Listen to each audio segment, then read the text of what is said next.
Welcome. If you want to use AdBlock on your ALCATEL 3X 2019, I recommend you to get the Opera mini browser because this browser got built-in AdBlock, so you don't have to get any external application. So just go for the Play Store, tap on the search and type here Opera, click on the Opera mini and just click on the button install. I just did it and right now I can open it. And right now we have to wait a little bit.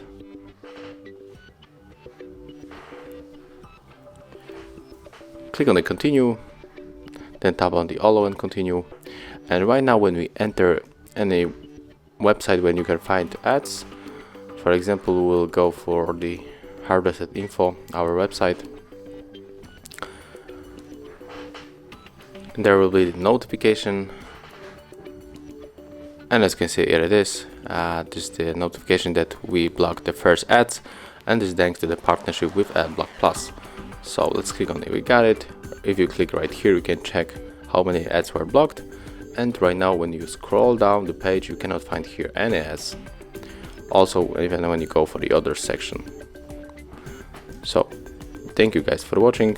Leave thumbs ups, comments, and of course, subscribe to our channel.